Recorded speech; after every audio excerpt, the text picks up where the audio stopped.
प्राणान्नमो अन्यांश्च हस्तचरणश्रवणत्वगादीन् प्राणान् नमो भगवते पुरुषाय तुभ्यं भवति दुर्भावादिडमो कोऽपि वाग्मै जडमतिरविचिन्तुर्जायते प्राज्ञमौलिः सकलवचनचेतो देवता भारती सा मम वचसि दत्तां सन्निधिं मानसे च तपो विद्याविरक्त्यादिसद्गुणोघाकरानहं वादिराजगुरून् वन्दे हयग्रीवपदाश्रयान् कामधेनुर्यथापूर्वं सर्वाभीष्टफलप्रदार्थाकरो वादिराजः श्रीपादो इष्टतः सतां पूज्याय राघवेन्द्राय सत्यधर्मरताय च भजतां कल्पवृक्षाय नमतां कामधेनवे ब्रह्मचर्यहरिप्रेतसविद्यावादशालिनः इष्टदान् कष्टहर्तॄन्नः विद्यामान्यान् मुनीन् नमः श्रीगुरुभ्यो नमः.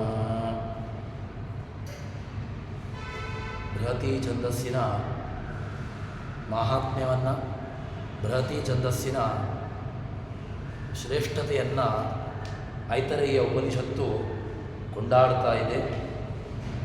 ಬೃಹತಿ ಛಂದಸ್ಸು ಅದರ ಮುಖ್ಯ ಅಭಿಮಾನಿ ದೇವತೆ ಸ್ವತಃ ವಾಯುದೇವರೇ ತಾನೇ ಇರ್ತಾನೆ.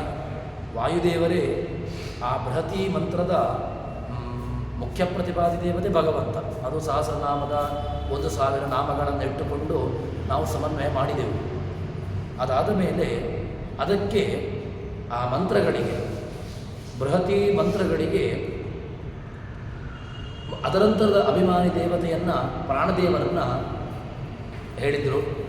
ಪ್ರಾಣ ಎಂಬ ಪ್ರತೀಕ ಅದು ನಿರ್ದಿಷ್ಟ ಪ್ರತೀಕ. ಯಾಕೆ? ಭಗವಂತನ ಸನ್ನಿಧಾನ ಸದಾ ಕಾಲದಲ್ಲೂ ಕೂಡ ಇರತಕ್ಕಂತಹದ್ದು ಪ್ರಾಣನ ಪ್ರತೀಕ. ಪ್ರಾಣ ಪ್ರತೀಕ ಇದು ಯಾವತ್ತೂ ಕೂಡ ಮೈಲಿಗೆ ಆಗದೇ ಇರತಕ್ಕಂತಹ ಪ್ರತೀಕ.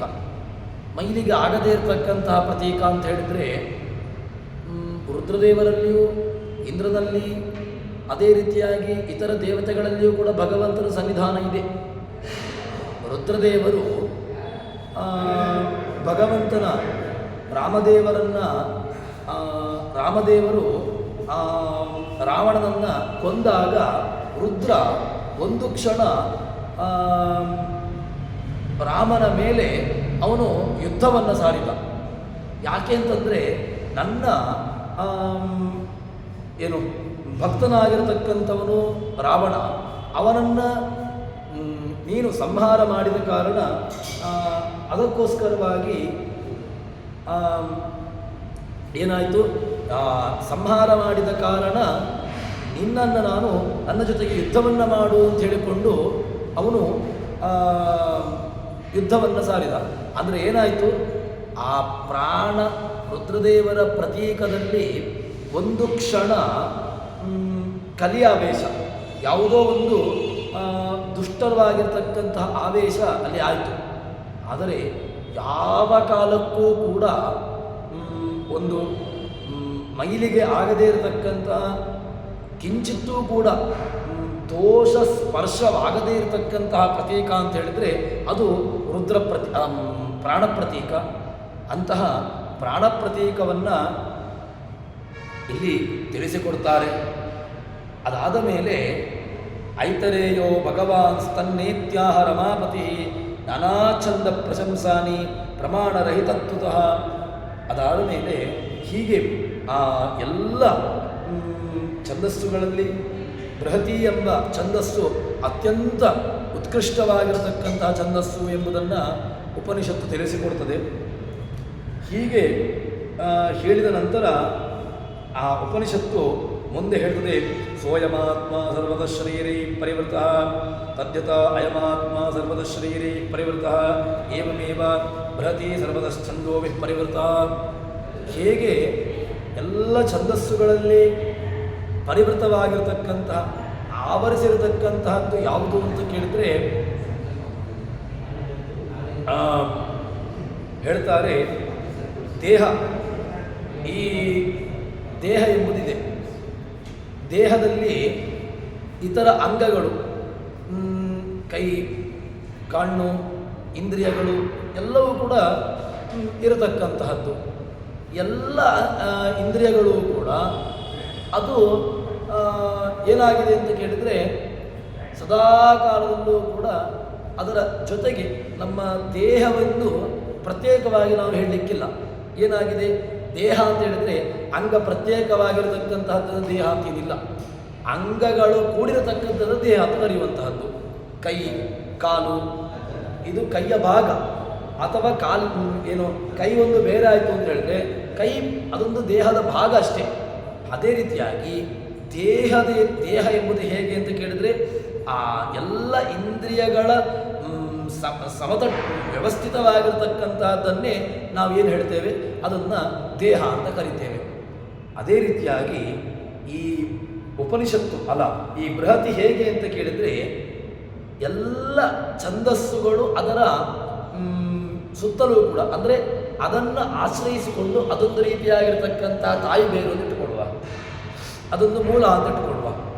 ಮೂಲಕ್ಕೆ ಅವಾಂತರವಾಗಿ ಇರತಕ್ಕಂತಹದ್ದನ್ನು ಈ ಎಲ್ಲ ಇಳಿದಂತಹ ಎಲ್ಲ ಛಂದಸ್ಸುಗಳು ಅಂತ ಇಟ್ಟುಕೊಳ್ಬೋದು. ಹೀಗೆ ಆ ಎಲ್ಲ ಛಂದಸ್ಸುಗಳಿಂದ ಪರಿವೃತವಾಗಿರತಕ್ಕಂತಹದ್ದು ಅಂತ ಹೇಳ್ತಾರೆ. ಹೀಗೆ ಎಲ್ಲ ಛಂದಸ್ಸುಗಳಿಂದ ಪರಿವೃತವಾಗಿರತಕ್ಕಂತಹದ್ದು. ಅದೇ ರೀತಿಯಾಗಿ ಈ ಬೃಹತಿ ಸಹಸ್ರ, ಬೃಹತಿ ಎಂಬುದು ದೇಹದ ಮಧ್ಯಭಾಗ. ಹೇಗೆ ನಾವು ಆತ್ಮನನ್ನು ಕಲ್ಪನೆ ಮಾಡಿಕೊಳ್ತೇವೆಯೋ ಅದೇ ರೀತಿಯಾಗಿ ಈ ಬೃಹತಿ ಅದು ಅತ್ಯಂತ ಉತ್ಕೃಷ್ಟವಾಗಿರತಕ್ಕಂತಹ ಶ್ರೇಷ್ಠವಾಗಿರತಕ್ಕಂತಹದ್ದು ಅಂತ ಹೇಳ್ತಾರೆ. ಇದಾದ ಮೇಲೆ ಯಾರು ಬೃಹತಿ ಮಂತ್ರವನ್ನು, ಬೃಹತಿ ಸಹಸ್ರವನ್ನು ಯಾರು ಅದನ್ನು ಪಠಣೆ ಮಾಡ್ತಾನೆ, ಯಾರು ಆ ಮಂತ್ರವನ್ನು ಮತ್ತಷ್ಟು ಅದನ್ನು ಉಪಾಸನೆ ಮಾಡ್ತಾನೆ, ಅವನಿಗೆ ಸಮಧ್ಯಂ ಹೇಷಂ ಅಂಗಾನಾಂ ಆತ್ಮ ಮಧ್ಯಂ ಛಂದಸ ಬೃಹತಿ. ಬೃಹತಿ ಛಂದಸ್ಸು ಅದು ಆತ್ಮನ ರೀತಿಯಲ್ಲಿ ಇರತಕ್ಕಂತಹದ್ದು. ಅಂತಹ ಛಂದಸ್ಸಿನ ಛಂದಸ್ಸು ಛಂದೋಭಿಮಾನಿ ದೇವತೆ, ಅದರಿಂದ ಪ್ರತಿಪಾದ್ಯನಿಮಾನ ದೇವತೆ, ಎಲ್ಲವನ್ನೂ ಕೂಡ ಯಾರು ಹೇಳ್ತಾನೆ, ಅದನ್ನು ಯೋಚನೆ ಮಾಡ್ತಾನೆ, ಅಂಥವನಿಗೆ ಭಗವದ್ ಅನುಗ್ರಹ ಆಗ್ತದೆ ಅಂತ ಹೇಳ್ತಾರೆ. ಹೀಗೆ ಆ ಯಶಸ್ವಿ ಅವನಿಗೆ ಭಗವಂತನ ಅನುಗ್ರಹ, ಭಗವಂತನ ಕೀರ್ತಿ ಸದಾ ಕಾಲದಲ್ಲೂ ಕೂಡ ಆಗ್ತದೆ ಅಂತ ಹೇಳ್ತಾರೆ. ಕಲ್ಯಾಣ ಕೀರ್ತಿರ್ ಭವಿತಃ ಈಶ್ವರೋ ಪುರಾಯುಷಃ, ಅವನಿಗೆ ಭಗವದ್ ಅನುಗ್ರಹ ಎಂಬುದು ಚೆನ್ನಾಗಿ ಆಗ್ತದೆ ಅಂತ ಹೀಗೆ ತಿಳಿಸಿಕೊಡ್ತಾರೆ. ಆ ವಾಯು ಒಳ್ಳೆಯ ಛಂದಸ್ಸಿನ ಪ್ರತಿಮೆ, ಅದಕ್ಕೆ ಸರಿಯಾಗಿರ್ತಕ್ಕಂತಹ ಬೃಹತಿ ಛಂದಸ್ಸು ಎಂಬುದಾಗಿ ನಮಗೆ ಉತ್ತರವನ್ನು ಕೊಡ್ತಾರೆ. ಅದಾದ ಮೇಲೆ ಈ ಛಂದಸ್ಸುಗಳಲ್ಲಿ ಗಾಯತ್ರಿಯ ವ್ಯವಸ್ಥೆ, 24 ಅಕ್ಷರಗಳುಳ್ಳಂತಹ ಗಾಯತ್ರಿ. ನಾವು ಗಾಯತ್ರಿ ಎಂಬುದು ಮಂತ್ರ ಅಂತ ಹೇಳ್ತೇವೆ, ಗಾಯತ್ರಿ ಮಂತ್ರ. ಆದರೆ ವಾಸ್ತವಿಕವಾಗಿ ಗಾಯತ್ರಿ ಅಂತ ಹೇಳಿದರೆ ಅದೊಂದು ಛಂದಸ್ಸಿನ ಹೆಸರು. ಯಾವ ಮಂತ್ರದಲ್ಲಿ 24 ಅಕ್ಷರಗಳಿದೆಯೋ ಅದನ್ನು ನಾವು ಗಾಯತ್ರಿ ಅಂತ ಕರಿತೇವೆ. ಎಲ್ಲಿ 32 ಅಕ್ಷರಗಳಿದೆಯೋ ಅದನ್ನು ಅನುಷ್ಟುಪು ಅಂತ ಹೇಳ್ತೇವೆ. ಹೀಗೆ ತ್ರಿಷ್ಟುಪು, ಜಗತಿ, ಅತಿಜಗತಿ, ಶಕ್ವರಿ, ಅತಿಶಕ್ವರಿ, ಹೀಗೆ ಬೇರೆ ಬೇರೆ ವ್ಯವಸ್ಥೆಗಳನ್ನು ಹೇಳ್ತಾರೆ. ನಮಗೀಗ ಛಂದಸ್ಸುಗಳಲ್ಲಿ ಗಾಯತ್ರಿಯ ಸ್ಥಾನ ಏನು, ಗಾಯತ್ರಿಯ ವ್ಯವಸ್ಥೆ ಏನು ಅಂತ ಕೇಳಿದರೆ ಅದನ್ನು ಭಾಷ್ಯಕಾರರು ನಮ್ಮ ಮುಂದೆ ತೆರೆದಿಡುತ್ತಾರೆ. ಗಾಯತ್ರಿ ದೇವತಾತ್ವಂಚ ಲಕ್ಷ್ಮ್ಯಾ ಯತ್ರಾವಿಧೀಯತೆ ಬೃಹತಿ ದೇವತಾದತ್ರ ಭಗವಾನ್ ಪುರುಷೋತ್ತಮ ಆದಿಕ್ಯಂ ಛಂದಸಾಂ ಯತ್ರ ಗಾಯತ್ರ್ಯಾಸ್ತು ವಿವಕ್ಷಿತಂ ತತ್ರ ತತ್ಸುಕೃತು ತತ್ಪುತ್ರಕೋ ವಾಯು ಬೃಹತಿ ದೇವತಾಮತ ಪ್ರಚಾಂ ಆದಿಕ್ಯಯೋಗಾರ್ಥಂ ನಾಂಗೀಕರ್ತವ್ಯಮತ್ತದ ಪ್ರಧಾನತ್ವಾದ್ ಬೃಹತ್ಯಾಸ್ತು ಜಗತ್ಯಾದ್ಯನ್ನ ಯುಜ್ಯತೆ. ಈ ಬೃಹತಿ ವ್ಯವಸ್ಥೆಯನ್ನು ಹೇಳುವಾಗ ಗಾಯತ್ರಿಯ ವ್ಯವಸ್ಥೆಯನ್ನು ಹೇಳ್ತಾರೆ. ಏನು ಅಂತಂದರೆ ಈ ಗಾಯತ್ರಿ ಅಭಿಮಾನಿಯಾಗಿರ್ತಕ್ಕಂಥವನು ಲಕ್ಷ್ಮೀದೇವಿ. ಅದರಲ್ಲಿ ಬೃಹತಿ ದೇವತೆ, ಬೃಹತಿ ವ್ಯವಸ್ಥೆಯಲ್ಲಿ ಅದಕ್ಕೆ ಅಧಿಪತಿ ಯಾರು ಅಂತ ಕೇಳಿದರೆ ಅದು ಭಗವಂತ. ಅಂದರೆ ಗಾಯತ್ರಿ, ಬೃಹತಿ ಇದೆರಡನ್ನೂ ಕೂಡ ಲಕ್ಷ್ಮೀನಾರಾಯಣರ ಸ್ಥಾನವನ್ನಾಗಿ ಕಲ್ಪನೆ ಮಾಡಿದರು. ಅದಾದ ಮೇಲೆ ಗಾಯತ್ರಿಯನ್ನು ಶ್ರೇಷ್ಠ ಅಂತ ಕೇಳಿದರು. ಇನ್ನು ಲಕ್ಷ್ಮೀ ಪುತ್ರನಾಗಿರತಕ್ಕಂತಹ ಅಲ್ಲಿ ಜಗತ್ತಿನ ತಂದೆ ತಾಯಿಗಳ ಸ್ಥಾನದಲ್ಲಿರತಕ್ಕಂಥವರು ಲಕ್ಷ್ಮೀನಾರಾಯಣರು, ಅವರ ಮಗನಾಗಿರತಕ್ಕಂಥವನು ವಾಯುದೇವರು. ವಾಯು ಬೃಹತಿಗೆ ಅಭಿಮಾನಿ ದೇವತೆ ಅಂತಾಯಿತು. ಹೀಗೆ ಈ ಬೃಹತಿಯ ದೇವತೆ ಅಂತ ಇಟ್ಟುಕೊಂಡಾಗಾಯಿತು. ಅಂದರೆ ಗಾಯತ್ರಿಗೆ ಮುಖ್ಯಾಭಿಮಾನಿ ಲಕ್ಷ್ಮಿ, ಲಕ್ಷ್ಮೀ ಜೊತೆಗೆ ನಾರಾಯಣ, ಅದಾದ ಮೇಲೆ ಅದರ ಜೊತೆಗೆ ಅವರ ಪುತ್ರನಾಗಿರತಕ್ಕಂತಹ ವಾಯುದೇವರು ಈ ಬೃಹತಿ ಛಂದಸ್ಸಿಗೆ ಅಭಿಮಾನಿ ದೇವತೆ ಅಂತ ಹೇಳಿದಾಗ ಆಯಿತು. ಇದಾದ ಮೇಲೆ ಈ ರಂಗ್ ಮಂತ್ರಗಳನ್ನು ರಚಾ ಅದಕ್ಕೆ ಯೋಗಾರ್ಥಂ, ಆ ರಂಗ್ ಮಂತ್ರಗಳು ಏನಿದೆ ಯಾವುದು ಆ ಬೃಹತಿ ಸಹಸ್ರ ಬೃಹತೀಯ ಮಂತ್ರಗಳು ಏನಿದೆ ಅದರಲ್ಲಿ ಆ ರಂಗ್ ಮಂತ್ರಗಳನ್ನು ಕೇವಲ ಬೃಹತಿ ಸಹಸ್ರದಲ್ಲಿ ರಂಗ್ ಯಾವುದು ಗಾಯತ್ರಿ ಛಂದಸ್ಸಿನ ಮಂತ್ರಗಳನ್ನು ಇಟ್ಟುಕೊಳ್ಳದ್ದಲ್ಲ, ಬೇರೆ ಬೇರೆ ಛಂದಸ್ಸಿನ ಮಂತ್ರಗಳನ್ನು ಅಲ್ಲಿ ಒಟ್ಟು ಮಾಡಿ ತನ್ಮೂಲಕವಾಗಿ ಅದನ್ನು ಉಪಾಸನೆ ಮಾಡಿದಾಗ ಅದರಿಂದಾಗಿ ಭಗವದ್ ಅನುಗ್ರಹ ಆಗ್ತದೆ ಎಂಬುದಾಗಿ ನಮಗೆ ಈ ಛಂದಸ್ ಏನು ಆಚಾರ್ಯರು ಭಾಷ್ಯಕಾರರು ಅದನ್ನು ತಿಳಿಸಿಕೊಡ್ತಾರೆ. ಅದಾದ ಮೇಲೆ ಮುಂದೆ ಬೃಹತಿ ಅಂತ ಹೇಳಿದರೆ ಅದರ ಮಹತ್ವವನ್ನು ಮತ್ತಷ್ಟು ಕೊಂಡಾಡ್ತಾರೆ. ಅದು ಸಾಮಾನ್ಯವಾಗಿರತಕ್ಕಂತಹದ್ದಲ್ಲ. ಯಾಕೆ ಅಂತ ಕೇಳಿದರೆ ತದ್ವಾ ಇದಂ ಬೃಹತಿ ಸಹಸ್ರಂ ಸಂಪನ್ನಂ ತಸ್ಯ ವಾ ಏತಸ್ಯ ಬೃಹತಿ. ಸಹಜವಾಗಿ ನಾವು ಕನ್ನಡದಲ್ಲಿ ಹೇಳುವಾಗಲೇ ಬೃಹತಿ ಅಂತ ಹೇಳಿದ್ರೆ ಬೃಹತ್ ಯಾವುದು ಗಾತ್ರದಲ್ಲಿ ಹಿರಿದಾಗಿದೆಯೋ ಅದನ್ನೇ ಬೃಹತಿ, ದೊಡ್ಡದಾಗಿರತಕ್ಕಂತಹದ್ದು ಅಂತ ಹೇಳ್ತೇವೆ ಬೃಹತ್ ಅಂತ. ಇಲ್ಲಿಯೂ ಕೂಡ ಒಂದು ಅವಾಂತರ, ಒಂದು ಸಣ್ಣ ರೀತಿಯಾಗಿರ್ತಕ್ಕಂತಹ ಅರ್ಥವನ್ನು ಅದನ್ನು ಇಟ್ಟುಕೊಳ್ಬಹುದು. ಆದರೆ ಅದೇ ಅರ್ಥ ಅಲ್ಲ, ಅದನ್ನು ಬಿಡಿಸ್ತಾರೆ. ಏನು ಅಂತ ಕೇಳಿದರೆ ತದ್ವಾ ಇದಂ ಬೃಹತಿ ಸಹಸ್ರಂ ಸಂಪನ್ನಂ ತಸ್ಯ ವಾ ಏತಸ್ಯ ಬೃಹತಿ ಸಹಸ್ರಸ್ಯ ಸಂಪನ್ನಸ್ಯ ಏಕಾದಶಾನುಷ್ಠುಭ ಶತಾನಿ ಭವಂತಿ ಪಂಚವಿಂಶತಿ ಅನುಷ್ಠುಭ ಅತ್ತಂ ವೈ ಭೂಯಸಾ ಕನೀಯಃ. ಬೃಹತಿ ಸಹಸ್ರವನ್ನು ಆ ಮಂತ್ರ ಅದು 125 ಅನುಷ್ಠುಪ್ ರಂಗ್ ಮಂತ್ರಗಳು, 125 ರಂಗ್ ಮಂತ್ರಗಳ ಒಂದು ಗುಂಪು. ಅದರಲ್ಲಿ ಹೆಚ್ಚು ಸಂಖ್ಯೆ ಈ ಬೃಹತಿ ಮಂತ್ರಗಳು ಅದರಲ್ಲಿ ಸೇರಿಕೊಂಡುಂಟು. ಅದಕ್ಕೋಸ್ಕರವಾಗಿ ಆ ಛಂದಸ್ಸು ಅದು ತುಂಬ ಶ್ರೇಷ್ಠವಾಗಿರತಕ್ಕಂತಹ ಒಂದು ಸ್ಥಾನವುಳ್ಳದ್ದು ಎಂಬುದಾಗಿ ಹೇಳ್ತಾರೆ. ಇದಕ್ಕೆ ಪ್ರಮಾಣವನ್ನು ಕೂಡ ತೋರಿಸ್ತಾರೆ. ಯಾಕೆಂದರೆ ಯಾವತ್ತೂ ಕೂಡ ನಿನ್ನೆ ಒಂದು ಮಾತು ಬಂದಿತ್ತು. ಏನು ಅಂತ ಕೇಳಿದರೆ ಒಂದು ವಿಷಯವನ್ನು ಕೇವಲ ಪ್ರತಿಪಾದನೆ ಮಾಡಿದ ತಕ್ಷಣ ಅದನ್ನು ಒಪ್ಪಿಕೊಳ್ಳಬೇಕು ಅಂತಿಲ್ಲ. ಯಾಕೆ ಅಂತಂದರೆ ಏನೋ ಒಂದು ಮಾನಸಿಕ ಒಂದು ಯಾವುದೋ ಒಂದು ವಸ್ತು ಇಲ್ಲ, ಅದನ್ನು ಹೇಳಬೇಕು. ಅದಕ್ಕೋಸ್ಕರವಾಗಿ ನನಗೆ ಯಾವ ರೀತಿಯಾಗಿ ನನಗೆ ತೋಚಿದೋ ಆ ರೀತಿಯಾಗಿ ಅದನ್ನು ಪ್ರತಿಪಾದನೆ ಮಾಡುವಂತಹದ್ದು. ತೋಚಿದ್ದನ್ನು ಪ್ರತಿಪಾದನೆ ಮಾಡಿದ ತಕ್ಷಣ ಅದು ವಸ್ತು ಇರಬೇಕು ಅಂತಿಲ್ಲ. ಹೇಗೆ ಅಂತ ಕೇಳಿದರೆ ನಾನು ಕೂತ್ಕೊಂಡಾಗ ನನಗೆ ಯೋಚನೆ ಬಂತು. ಏನು ಅಂತ ಕೇಳಿದರೆ ಒಂದು ಮೊಲ ಇತ್ತು, ನಾನೊಂದು ಮೊಲ ನೋಡಿದೆ. ಆ ಮೊಲಕ್ಕೆ ಕೋಡಿತ್ತು, ತುಂಬ ದಪ್ಪನ ಇರತಕ್ಕಂತಹ ಕೂಡು, ತುಂಬ ಚೂಪಾಗಿತ್ತು. ಅದು ಏನಾಯಿತು ಅಂತ ಕೇಳಿದರೆ ಒಬ್ಬ ಮನುಷ್ಯನನ್ನು ಕೊಂದಿತು. ಈ ರೀತಿಯಾಗಿ ನನ್ನ ಕಲ್ಪನೆಗೆ ವ್ಯವಸ್ಥಿತವಾಗಿಟ್ಟುಕೊಂಡು ನಾನು ಮಾಡಿಕೊಂಡು ಹೋದರೆ ಅದು ವಾಸ್ತವಿಕ ಆಗಬೇಕು ಅಂತಿಲ್ಲ. ಮತ್ತು ಏನು ಕೇಳಿದರೆ ಯಾವುದು ಪ್ರಮಾಣದಿಂದ ಗ್ರಹಿತವಾಗಿದೆಯೋ, ಯಾವುದು ಪ್ರಮಾಣಕ್ಕೆ ಸರಿಯಾಗಿದೆಯೋ ಅದನ್ನು ಒಪ್ಪಿಕೊಳ್ಳಬೇಕು. ಅದೇ ರೀತಿಯಾಗಿ ಬೃಹತಿ ಮಂತ್ರದ ಒಂದು ಶ್ರೇಷ್ಠತೆ, ಬೃಹತಿ ಮಂತ್ರದ ಒಂದು ಆಧಿಕ್ಯವನ್ನು ಹೇಳುವಾಗ ಏನು ಹೇಳ್ತಾರೆ ಅಂತ ಕೇಳಿದ್ರೆ, ಈ ಬೃಹತಿ ಸಹಸ್ರ ಅದರ ಒಬ್ಬ ಋಷಿ ಆ ಬೃಹತಿ ಸಹಸ್ರ ಮಂತ್ರವನ್ನು ಕಂಡಿರತಕ್ಕಂತಹ ದ್ರಷ್ಟಾರನಾಗಿರ್ತಕ್ಕಂತಹ ಋಷಿ ಏನು ಹೇಳ್ತಾನೆ ಅಂತ ಕೇಳಿದರೆ, ವಾಚಂ ಅಷ್ಟಾಪದೀಮಹಂ 4 ಅಕ್ಷರಗಳ 8 ಭಾಗ, ಅದರಲ್ಲಿ ಒಂದೊಂದು ಭಾಗವನ್ನು ಮಾಡ್ತಾ ಹೋಗ್ತಾರೆ. ಅದರಲ್ಲಿ ಪ್ರಾಣನಿಗೆ ಭಗವಂತನಿಗೆ ಒಂದೊಂದು ರೀತಿಯಾಗಿರ್ತಕ್ಕಂಥ ಪ್ರತಿಮಾಸ್ಥಾನೀಯವಾಗಿ ಒಂದು ಕಲ್ಪನೆ ಮಾಡಿಕೊಂಡು ಬರ್ತಾರೆ. ಹೀಗೆ ಕಲ್ಪನೆ ಮಾಡಿಕೊಂಡು ಬಂದಾಗ ಏನಾಯಿತು ಅಂತ ಕೇಳಿದರೆ, ಅನುಷ್ಠುಪ್ ಛಂದಸ್ಸಿನಲ್ಲಿರತಕ್ಕಂತಹ ರಂಗಮಂತ್ರಗಳನ್ನು ಭಗವಂತನಿಗೆ ಪ್ರಾಣನಿಗೆ ಪ್ರತಿಮಾಸ್ಥಾನೀಯವಾಗಿ ಕಲ್ಪನೆ ಮಾಡ್ತಾರೆ. ಅದಾದ ಮೇಲೆ ಅನುಷ್ಠುಪ್ ದೇವತೆಯಾಗಿರ್ತಕ್ಕಂತಹ ಉಮಾ ಅವರನ್ನೊಂದು ರೀತಿಯಾಗಿರ್ತಕ್ಕಂತಹ ಪ್ರತಿಮಾಸ್ಥಾನೀಯವಾಗಿ ಕಲ್ಪನೆ ಮಾಡ್ತಾರೆ. ಹೀಗೆ ಭಗವಂತನಿಗೆ ಪ್ರಾಣದೇವರಿಗೆ, ಉಮಾದೇವಿಗೆ ಅಂದರೆ ಶಿವನ ಪತ್ನಿಯಾಗಿರತಕ್ಕಂಥ ಉಮಾದೇವಿ, ಮಾತಿನ ಅಭಿಮಾನಿಯಾಗಿರತಕ್ಕಂತಹ ಉಮಾದೇವಿ, ಇವರು 3 ಜನರನ್ನು ಒಂದು ವ್ಯವಸ್ಥಿತವಾಗಿರತಕ್ಕಂತಹ ಕಲ್ಪನೆಯನ್ನು ಮಾಡಿಕೊಂಡು ಅದನ್ನು ಹೇಳ್ತಾರೆ.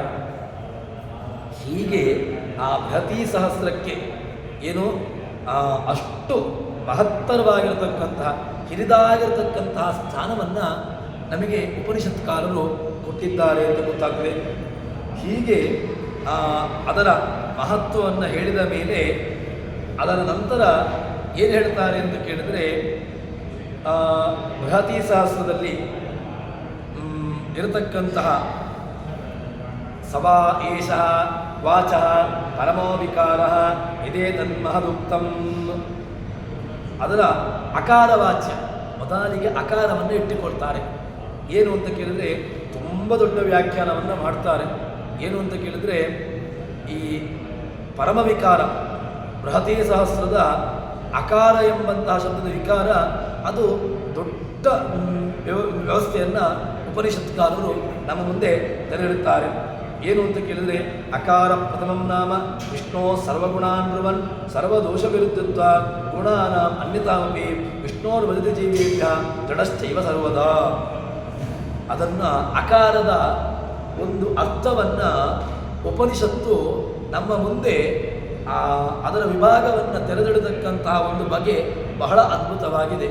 ಹೇಗೆ ಅಂತ ಕೇಳಿದರೆ, ಅಕಾರ ಅದು ಮೊದಲ ನಾಮ, ಏಕಾಕ್ಷರ ಕೋಶ ಅಂತಿದೆ. ಅಕಯ ಪ್ರವಿಸಂಭೂಮಾಹ ಸಕಾರೋ ವಿಷ್ಣುವಾಚಕ ಅಂತ ಏಕಾಕ್ಷರ ಕೋಶದಲ್ಲಿ ಒಂದೊಂದು ಶಬ್ದಗಳನ್ನು ಹೇಳ್ತಾರೆ. ಆ ಇತಿ ಬ್ರಹ್ಮ, ಕ ಇತಿ ಬ್ರಹ್ಮ, ಅದೇ ರೀತಿಯಾಗಿ ಅಕಯ ಯಕಾರವನ್ನು ಹೇಳಿಕೊಂಡು ಆಕಾಯ ಪ್ರ ವಿ ಎಂಬುದನ್ನು ಕೂಡ ನಾವು ಭಗವದ್ವಾಚಕವಾಗಿ ಹೀಗೆ ಅಕಯ ಪ್ರವಿಸಂಭೂಮ ಸಕಾರೋ ವಿಷ್ಣುವಾಚಕ ಅಂತ ಹೇಳಿಕೊಂಡು ಏಕಾಕ್ಷರ ಕೋಶದಲ್ಲಿ ಭಗವಂತನನ್ನು ಹೇಳಲಿಕ್ಕೆ ಇರತಕ್ಕಂತಹ ಬೇರೆ ಬೇರೆ ನಾಮಗಳನ್ನು ಅಲ್ಲಿ ಸಂಗ್ರಹ ಮಾಡ್ತಾರೆ. ಅದರಲ್ಲಿ ಮೊದಲ ಅಕ್ಷರ ಅಕಾರ, ಅಕಾರದಿಂದಾಗಿ ವಿಸ್ತೃತವಾಗಿರತಕ್ಕಂತಹ ಒಂದು ರೂಪವನ್ನು ವ್ಯಾಖ್ಯಾನವನ್ನು ನಮ್ಮ ಮುಂದೆ ತೆರೆದಿರುತ್ತಾರೆ ಐತರೇಯ ಋಷಿಗಳು. ಹೇಗೆ ಅಂತ ಕೇಳಿದರೆ, ಅಕಾರ ಅದು ಪರಮಾತ್ಮನ ಮೊದಲ ನಾಮ ಅಂತ ಇಟ್ಟುಕೊಳ್ಳುವ, ಅಕ್ಷರ ಅಂತ ಇಟ್ಟುಕೊಳ್ತೇವಲ್ವ. ಅಕ್ಷರ ಅಂತ ಹೇಳಿದಾಗ ಅಕಾರಾದ ಆರಭ್ಯ ಕ್ಷಕಾರ ಪರ್ಯಂತ, ಅಕಾರದಿಂದ ಇಟ್ಟುಕೊಂಡು ಕ್ಷಕಾರ ಪರ್ಯಂತ ಅಜ ಆನಂದ ಇಂದ್ರ ಈಶಾ ಉಗ್ರ ಊರ್ಜ ಋತಂಬರ ಈ ಏನು ಅಕ್ಷರಗಳಿದೆ ಅದರಲ್ಲಿ ಕೊನೆಯ ಅಕ್ಷರ ಯಾವುದು ಅಂತ ಕೇಳಿದರೆ ಕ್ಷ.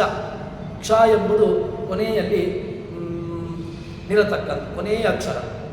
ಅದರಲ್ಲಿ ಅಕಾರಾದಾರಭ್ಯ ಕ್ಷಕಾರ ಪರ್ಯಂತ, ಅಕಾರದಿಂದ ಆರಂಭಿಸಿಕೊಂಡು ಕ್ಷಕಾರ ಪರ್ಯಂತ ಇರತಕ್ಕಂತಹ ವರ್ಣಗಳು, ಇದರಿಂದ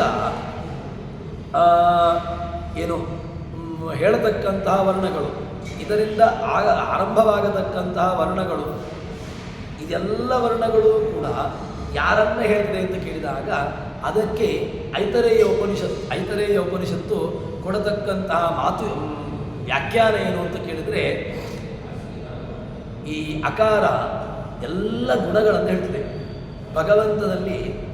ಭಗವಂತನನ್ನು ಗುಣಪೂರ್ಣ ಅಂತ ನಾವು ಹೇಳ್ತೇವೆ. ನಾರಾಯಣಂ ಗುಣೈ ಸರ್ವೇ ರುದೀರ್ಣಂ ದೋಷವರ್ಜಿತಂ ಜೇಯಂ ಗಮ್ಯಂ ಗುರುಶ್ಚಾಪಿ ಅಂತ ಹೇಳಿಕೊಂಡು ನಮಗೆ ಭಾಷ್ಯಕಾರರು ಆಚಾರ್ಯರು ಒಂದು ಸಂಕ್ಷಿಪ್ತವಾಗಿರತಕ್ಕಂತಹ ವ್ಯಾಖ್ಯಾನವನ್ನು ನೀಡಿದ್ದಾರೆ. ಅದರಲ್ಲಿ ಭಗವಂತನ ಗುಣಪೂರ್ಣತೆಯನ್ನು ಹೇಳಲಿಕ್ಕಿರತಕ್ಕಂತಹದ್ದು ಅಂತ ಹೇಳ್ತಾರಪ್ಪ. ಇದರಲ್ಲಿಯೂ ಕೂಡ ಆ ಎಂಬ ಅಕ್ಷರದಿಂದಾಗಿ ಸರ್ವ ಗುಣಗಳನ್ನು ಕೂಡ ಅದರಲ್ಲಿ ಈ ಕನ್ಕ್ಲೂಷನ್ ಮಾಡ್ತಾರೆ, ಅದರಲ್ಲಿ ಸೇರಿಸ್ತಾರೆ. ಹೇಗೆ ಅಂತ ಕೇಳಿದರೆ, ಭಗವಂತನನ್ನ ಗುಣಗಳು ಅಂತ ಹೇಳಿದರೆ ಯಾರಲ್ಲಿ ದೋಷಗಳು ಇಲ್ಲವೋ, ಯಾರಲ್ಲಿ ದೋಷಗಳು ದೂರವಾಗಿದೆಯೋ ಅವನನ್ನೇ ಗುಣಗಳು ಇರುವಂತಹದ್ದು. ನಮ್ಮಲ್ಲಿ ಗುಣಗಳಿಲ್ಲ, ಭಗವಂತನಲ್ಲಿ ದೋಷಗಳಿಲ್ಲ. ಇಷ್ಟು ಅರ್ಥ ವ್ಯತ್ಯಾಸ, ಇಷ್ಟು ವ್ಯವಸ್ಥೆಯನ್ನು ಹೇಳ್ತಾರೆ. ಹೀಗೆ ಹೇಳುವಾಗ ಈ ಭಗವಂತನನ್ನು ದೋಷದಿಂದ ಕಿಂಚಿತ್ತೂ ಇಲ್ಲದಿರತಕ್ಕಂಥವನು ಅಂತ ಹೇಳ್ತಾರೆ. ಹೇಳಿದ ಮೇಲೆ ಇನ್ನೊಂದೇನು ಅಂತ ಕೇಳಿದರೆ, ತುಂಬ ದೊಡ್ಡ ವ್ಯವಸ್ಥೆ ಭಗವಂತ. ಅದೇ ರೀತಿಯಾಗಿ ಜಡ, ನನಗೂ ಜಡಕ್ಕೂ ತುಂಬ ಭೇದ ಇದೆ. ಯಾಕೆ ಅಂತ ಕೇಳಿದರೆ, ಜಡ ಅದರಲ್ಲಿ ಕ್ರಿಯಾಶಕ್ತಿ ಇಲ್ಲ, ಭಗವಂತನಲ್ಲಿ ಕರ್ತೃತ್ವ ಶಕ್ತಿ ಇದೆ, ಕ್ರಿಯಾಶಕ್ತಿ ಇದೆ, ಎಲ್ಲವೂ ಇದೆ. ಭಗವಂತ ಜಡಕ್ಕಿಂತ ಅತೀಯಾಗಿ ಭಿನ್ನನಾಗಿರ್ತಕ್ಕಂಥವನು ಭಗವಂತ. ಈ ಎಲ್ಲ ಜಡವಾಗಿರತಕ್ಕಂತಹ ಪದಾರ್ಥಗಳು ಅಂತ ಯಾವುದೆಲ್ಲ ಇದೆಯೋ, ನಮಗೆ ಸರ್ವದೋಷ ವಿರುದ್ಧತ್ವಾತ್ ಗುಣಾನ ವಿಷ್ಣೋರ್ ವದಿತ ಜೀವೇಭ್ಯ ಜಡಶ್ಚೈವ, ಜಡಗಳಿಗಿಂತ ಅತ್ಯಂತ ಭಿನ್ನ ಭಗವಂತ. ನಾನು ಜಡ ಒಂದೇನಾ ಅಂತ ಕೇಳಿದ್ರೆ, ನಮಗೆ ಪ್ರಸಿದ್ಧವಾಗಿರತಕ್ಕಂತಹ ಒಂದು ಪ್ರಸಿದ್ಧವಾಗಿ ನಾವು ಅದನ್ನು ನಿರಾಕರಣೆ ಮಾಡ್ತೇವೆ. ಏನು ಅಂತ ಕೇಳಿದ್ರೆ, ಭಗವಂತ ಜೀವಕ್ಕೂ ಜಡಕ್ಕೂ ಐಕ್ಯವನ್ನು ಕಲ್ಪನೆ ಮಾಡಲಿಕ್ಕೆ ಬರೋದೇ ಇಲ್ಲ. ಯಾಕೆ ಅಂತ ಕೇಳಿದ್ರೆ, ವಿರುದ್ಧ ಧರ್ಮಾಧಿಕರಣತ್ವ. ಜಡದಲ್ಲಿ ಕ್ರಿಯಾಶಕ್ತಿ ಇಲ್ಲ, ಚೇತನದಲ್ಲಿ ಕ್ರಿಯಾಶಕ್ತಿ ಇದೆ. ಅವನೇನು ಮಾಡ್ತಾನೆ ಅಂತ ಕೇಳಿದರೆ, ಮಾತನಾಡುವಿಕೆ, ಅದೇ ರೀತಿಯಾಗಿ ಗಮನ ಇತ್ಯಾದಿ ಕ್ರಿಯೆಗಳುಂಟು. ಭಗವಂತನಲ್ಲಿ ನಮಗಾಗುವಾಗಲೂ ಕೂಡ ಇದೇ ರೀತಿಯಾಗಿ. ಭಗವಂತ ಗುಣಪೂರ್ಣ, ನಾವು ದೋಷಪೂರ್ಣವು. ನಮ್ಮಲ್ಲಿ ದೋಷ ಹುಡುಕಬೇಕು, ಭಗವಂತನಲ್ಲಿ ದೋಷವನ್ನು ಕಂಚಿತ್ತು ಒಂದು ದೋಷಗಳು ಕಾಣಲಿಕ್ಕೆ ಸಿಗೋದಿಲ್ಲ. ಗುಣ ಗುಣ ಗುಣ ಗುಣ, ಕೇವಲ ಗುಣಗಳು ಮಾತ್ರ ಒಂದಲ್ಲಿರತಕ್ಕಂತಹದ್ದು. ನಮ್ಮಲ್ಲಿ ಗುಣಗಳನ್ನು ಹುಡುಕೊಂಡು ಹೋಗಬೇಕು, ಅಂತಹ ಒಂದು ವ್ಯವಸ್ಥೆ. ಹೀಗೆ ಭಗವಂತನನ್ನು ಹೇಳುವಾಗ ಜಡಕ್ಕಿಂತ ಜೀವರಿಗಿಂತ ಇನ್ನು ನಾನು ಭಗವಂತ ಒಂದೇ ಆಗಲಿಕ್ಕೆ ಸಾಧ್ಯ ಉಂಟಾ? ಇಲ್ಲವೇ ಇಲ್ಲ. ಅವನು ಸೃಷ್ಟ್ಯಾದಿಗಳನ್ನು ಮಾಡ್ತಾನೆ. ನಮ್ಮಲ್ಲಿ ಸೃಷ್ಟ್ಯಾದಿಗಳು ಏನಿದೆ? ಯಾವುದನ್ನೂ ಮಾಡಲಿಕ್ಕೆ ಸಾಧ್ಯ ಇಲ್ಲ. ನಾವು ಮಾಡತಕ್ಕಂತಹ ಸೃಷ್ಟಿ ಅದು ಯಾವುದಕ್ಕೂ ಪ್ರಯೋಜನವಿರತಕ್ಕಂಥ ಸೃಷ್ಟಿ. ಯಾವುದೋ ಒಂದು ವಸ್ತುವನ್ನು ಮಾಡಿದೆವು ಅಂತ ಹೇಳಿದರೆ ಅದರಿಂದ ಹಾನಿಯೇ ಜಾಸ್ತಿ ಹೊರತು ಉಪಕಾರ ಏನೂ ಇಲ್ಲ. ಆದರೆ ಭಗವಂತ ಏನಾದರೂ ಒಂದು ಮಾಡಿದ ಅಂತ ಹೇಳಿದ್ರೆ ಅದರಿಂದ ಹಾನಿ ಕಿಂಚಿತ್ತೂ ಇಲ್ಲ, ಉಪಕಾರವೇ ಇರುವಂತಹದ್ದು. ಇಷ್ಟು ವೈರುಧ್ಯಗಳು ಭಗವಂತನಿಗೂ ನಮಗೂ ಇದೆ. ಇದಾದ ಮೇಲೆ ಮುಂದೆ ಹೇಳ್ತಾರೆ, ಭಗವಂತನನ್ನು ಎಲ್ಲ ಶಬ್ದಗಳು ಕೂಡ ಕೊಂಡಾಡಿದೆ, ಒಂದೊಂದು ಶಬ್ದಗಳಲ್ಲ. ಅವನನ್ನು ಆಚಾರ್ಯರು ಕೂಡ ಮೊದಲಿಗೆ ಸಮನ್ವಯಾಧ್ಯಾಯ ಅಂತ ಮಾಡ್ತಾರೆ. ಸಮನ್ವಯಾಧ್ಯಾಯವನ್ನು ಮಾಡುವಾಗ ಅನ್ಯತ್ರ ಪ್ರಸಿದ್ಧ, ಉಭಯತ್ರ ಪ್ರಸಿದ್ಧ, ಅನ್ಯತ್ರೈವ ಪ್ರಸಿದ್ಧ, ತತ್ರ ಪ್ರಸಿದ್ಧ ಶಬ್ದಗಳನ್ನು ಅಂತ ಕೆಲವು ಕಡೆ ಹೇಳ್ತಾರೆ. ತತ್ರ ಪ್ರಸಿದ್ಧ ಶಬ್ದಗಳಿದೆ, ಅನ್ಯತ್ರ ಪ್ರಸಿದ್ಧ ಶಬ್ದಗಳಿದೆ, ಉಭಯತ್ರ ಪ್ರಸಿದ್ಧ ಶಬ್ದಗಳಿದೆ. ಅಂದರೆ ಏನು ಉಭಯತ್ರ ಪ್ರಸಿದ್ಧ ಅಂತ ಹೇಳಿದರೆ, ಭಗವಂತನಲ್ಲೂ ಸಮನ್ವಯ ಆಗ್ತದೆ, ಬೇರೆ ಕಡೆಗಳಲ್ಲೂ ಸಮನ್ವಯ ಆಗ್ತದೆ. ತತ್ರ ಪ್ರಸಿದ್ಧ ಶಬ್ದಗಳಿದೆ, ಭಗವಂತನಲ್ಲಿ ಮಾತ್ರ ಹೇಳಲಿಕ್ಕಾಗ್ತದೆ. ನಾರಾಯಣ, ವಿಷ್ಣು, ಕೇಶವ, ಮಾಧವ, ಗೋವಿಂದ ಇತ್ಯಾದಿ ಶಬ್ದಗಳೆಲ್ಲವೂ ಕೂಡ ದೇವರಲ್ಲಿ ಮಾತ್ರ. ಇಂದ್ರ, ಅಗ್ನಿ, ಯಮ, ನಿರುತಿ, ವರುಣ, ವಾಯು ಇದೆಲ್ಲ ಶಬ್ದಗಳು ಬೇರೆ ಕಡೆಗಳಲ್ಲೂ ಕೂಡ ಉಂಟು. ಈ ಶಬ್ದಗಳನ್ನು ದೇವರಲ್ಲಿ ಸಮನ್ವಯ ಮಾಡ್ತಾರೆ. ಇನ್ನು ಉಭಯತ್ರ ಅನ್ಯತ್ರೈವ ಪ್ರಸಿದ್ಧ, ಬೇರೆ ಕಡೆಗಳಲ್ಲಿ ಇರತಕ್ಕಂತಹ ಪ್ರಸಿದ್ಧ ಶಬ್ದಗಳಿದೆ. ಅದು ಭಗವಂತನಲ್ಲಿ ಅಲ್ಲ, ಅದಕ್ಕೆ ಬೇರೆ ಕಡೆನೇ ಸಮನ್ವಯ ಮಾಡಲಿಕ್ಕೆ ಬರುವಂತಹದ್ದು ಅಂತಹ ಶಬ್ದಗಳಿದೆ. ಎಲ್ಲ ಶಬ್ದಗಳನ್ನು ಕೂಡ ಅದನ್ನು ಸಹಜವಾಗಿ ದೇವರಲ್ಲಿ ಸಮನ್ವಯ ಮಾಡ್ತಾರೆ. ಹೇಗೆ ಅಂತ ಕೇಳಿದರೆ ಅದಕ್ಕೆ ಒಂದು ಎಟಮಾಲಜಿ. ಭಗವಂತನನ್ನು ಸಮನ್ವಯ ಮಾಡಲಿಕ್ಕೆ ಏನು ಸುಲಭ. ಹೇಗೆ ಅಂತ ಕೇಳಿದರೆ ಒಂದು ಶಬ್ದವನ್ನು ಅದನ್ನು ತುಂಡರಿಸಬೇಕು. ತುಂಡರಿಸುವುದು ಅಂತ ಕೇಳಿದರೆ ಶಬ್ದದ ಅರ್ಥ ಹಾಳಾಗಬಾರ್ದು. ಶಬ್ದದ ಅರ್ಥ ಹಾಳಾಗದೆ ಅದನ್ನು ಪದಚ್ಛೇದವನ್ನು ಮಾಡಿ ಅದನ್ನು ಸಮನ್ವಯ ಮಾಡುವಂತಹದ್ದು. ಶುಕ್ಲಾಂಬರದರಂ ಅಂತ ಹೇಳಿಕೊಂಡು ಶುಕ್ಲ ಬರ ದರ ಅಂತ ಹೇಳಿಕೊಂಡು ಹೇಗೇಗೋ ನಾವು ಸಮನ್ವಯ ಆ ಶಬ್ದವನ್ನು ತುಂಡು ಮಾಡಿಕೊಂಡು ಬಂದರೆ ಅದು ಸಮನ್ವಯ ಆಗೋದಿಲ್ಲ. ಶುಕ್ಲ ಅಂಬರ ದರ ಅಂಬರದರಂ, ಹೀಗೆ ಸಮನ್ವಯವನ್ನು ಭಗವಂತನಲ್ಲಿ ಸಮನ್ವಯ ಮಾಡಲಿಕ್ಕೆ ಬೇಕಾಗಿರತಕ್ಕಂಥ ರೀತಿಯಲ್ಲಿ ಶಬ್ದಗಳನ್ನು ತುಂಡರಿಸ್ತಾ ಹೇಳಬೇಕು. ಇದನ್ನು ವ್ಯಾಖ್ಯಾನವನ್ನು ಮಾಡಲಿಕ್ಕೆ ಬರ್ತದೆ. ವಿಶತೀತಿ ವಿಷ್ಣು, ಮತ್ತು ಇನ್ನು ಭಗವಂತನಲ್ಲಿ ನಾರಾಯಣ, ಅರಾಹ ಅಂತ ಹೇಳಿದರೆ ದೋಷಗಳು, ನವಿದ್ಯತೆ ಅರಾಹ ಅಂತ ಹೇಳಿದರೆ ದೋಷ ಇಲ್ಲದವನು, ನಾರಾಯಣ ಅಯನಂ ಅಂತ ಹೇಳಿದ್ರೆ ದೋಷಗಳಿಗೆ ಆಶ್ರಯ ಅಲ್ಲ ಇವನು, ದೋಷಗಳಿಗೆ ಆಶ್ರಯ ಅಲ್ಲ ಅಂತ ಹೇಳಿದ್ರೆ ಗುಣಪೂರ್ಣ ಅಂತ ಅರ್ಥ ಬಂತಲ್ವ. ಸಹಜವಾಗಿ ದೇವರಲ್ಲಿ ನಾವು ಶಬ್ದಗಳನ್ನು ಸಮನ್ವಯ ಮಾಡಲಿಕ್ಕೆ ಬರ್ತದೆ.